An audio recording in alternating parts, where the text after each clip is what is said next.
오늘 말씀은 오래 믿음 생활한 사람들에게 목양자로서의 자세를 오늘 베드로는 권면하고 있습니다. 이 속담 중에 서당께 3년이면 풍어를 읊는다라는 말이 있습니다.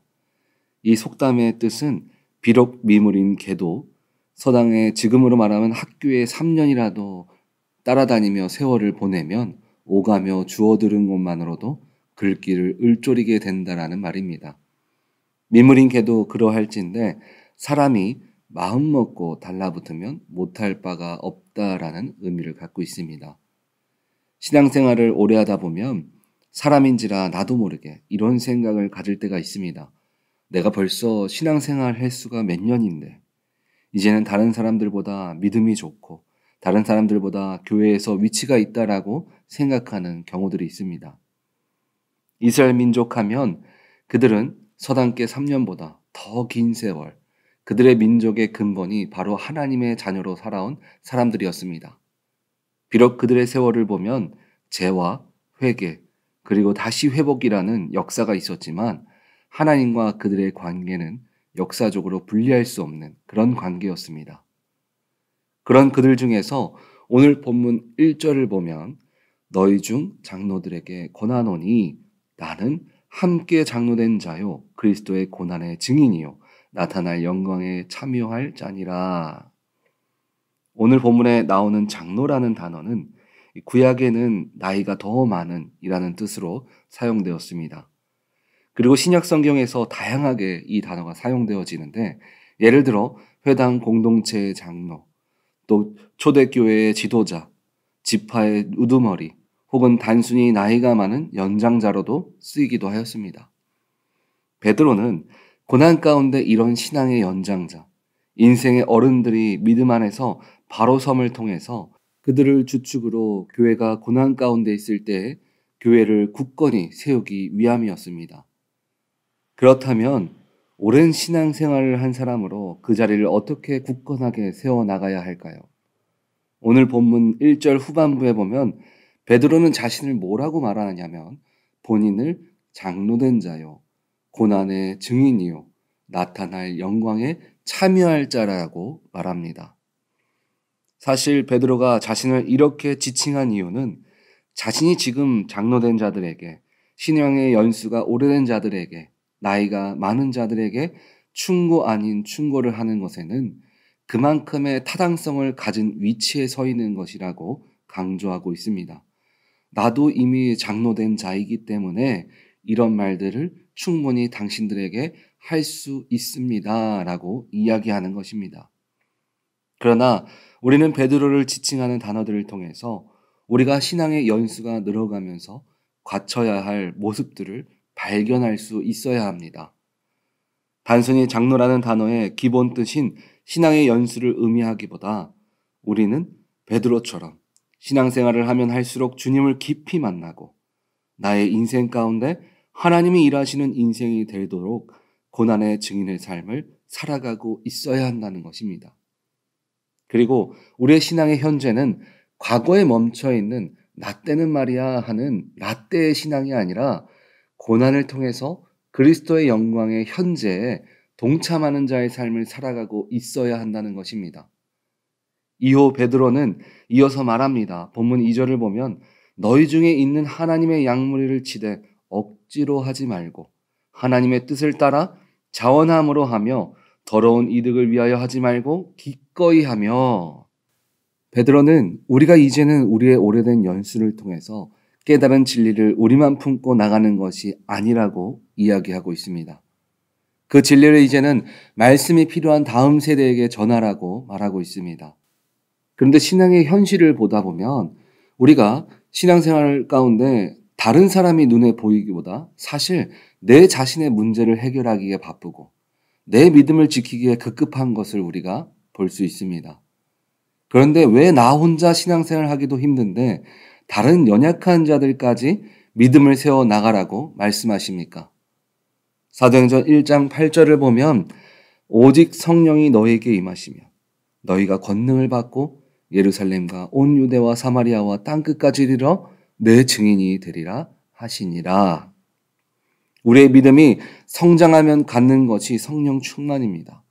성령 충만함이 임할 때에 오는 것이 바로 복음의 증인된 삶입니다. 주님을 만나고 주님께서 세워주시는 삶을 살아가는 것은 바로 주님께서 우리들에게 말씀하시는 신앙생활의 시작인 것입니다. 그리고 복음을 증거하는 것, 부족한 자를 믿음으로 세워나가는 것이 바로 신앙의 완성을 향해서 나아가는 길이기 때문에 그렇습니다. 여러분들은 지금 신앙생활의 어느 단계에 서 계십니까? 오랜 시간 신앙생활을 했지만 나만 홀로 주님을 만나고 주님과 교제하는 것에 급급해하는 삶을 살아가고 계시진 않으십니까? 우리는 이후에 더 크신 하나님의 은혜와 축복을 누리기 위해서 시작 다음 단계로 넘어가야 합니다.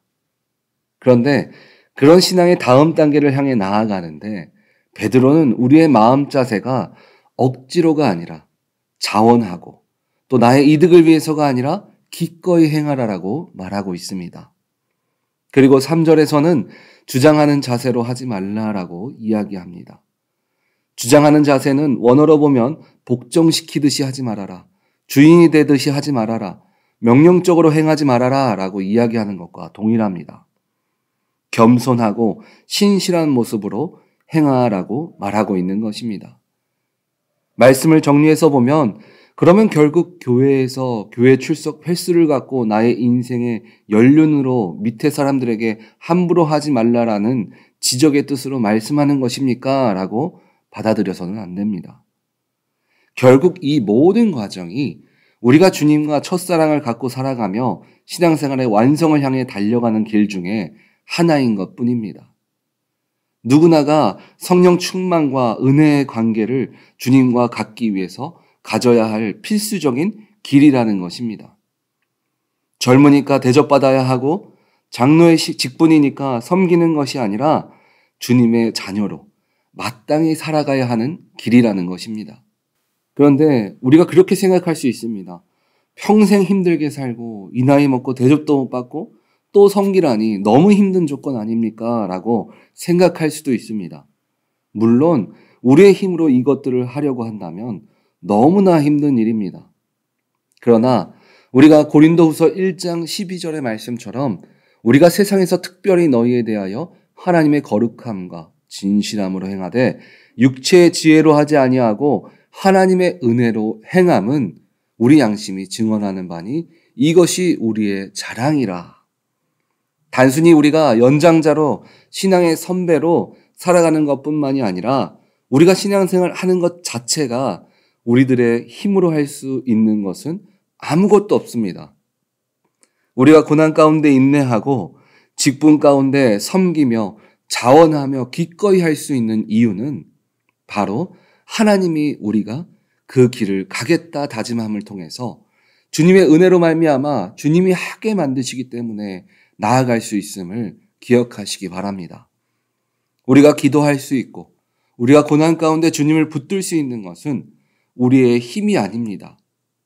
우리가 주님을 믿고 고난 가운데 주님을 의지하며 나아갈 수 있는 것은 바로 주님의 은혜로 말미암아 나에게 주어진 모든 환경과 사람들 속에서 어떤 방법이든지 주님께서 이미 씨앗을 뿌려 놓으셨기 때문에 우리가 할 수 있는 것입니다. 그 생각이 우리에서 자라난 것이 아니라 주님께서 뿌린 씨앗을 통해서 자라난 것임을 믿으시기 바랍니다. 결국 우리가 믿고 신앙을 가지며 살아가는 모든 것에는 우리의 판단과 우리의 결정이 아닙니다. 시편 139편 16절을 보면 이렇게 말합니다. 내 형질이 이루어지기 전에 주의 눈이 보이셨으며 나를 위하여 정한 날이 하루도 되기 전에 주의 책에 다 기록이 되었나이다. 모든 것이 주님께서 계획하고 이루어가고 계시는 중인 것입니다. 오늘 말씀의 시작은 사랑과 겸손으로 먼저 된 자로 나중된 자를 섬기는 말씀으로 시작하였지만 결국 이 안에는 우리들의 힘이 아니라 모든 것이 주님의 뜻과 행하심을 속에서 우리들이 믿음으로 행하며 나아갈 수 있다는 것을 보여주고 있는 것입니다. 우리는 우리의 믿음으로 나아가며 겸손하고 순종하며 기도하는 모든 것 가운데 우리의 의지와 힘이 아니라 이미 우리의 길을 아시는 주님께서 나를 인도해 주시기를 믿고 기도하며 주님께 의지하며 나아가는 길을 선택해야 합니다. 그래서 우리는 눈앞에 있는 문제를 보며 염려하기보다 주님의 뜻을 구하며 주님을 붙드는 자가 되어야 할 줄 믿습니다. 우리 오렌지 한인교회 성도님들은 때를 얻든지 못 얻든지 내가 하는 것이 아니라 나를 통해서 내 환경과 모든 관계를 통하여 역사하시는 주님을 믿고 의지함을 통해 능히 모든 것을 감당하는 복된 성도님들 되시기를 주님의 이름으로 축원드립니다. 아멘.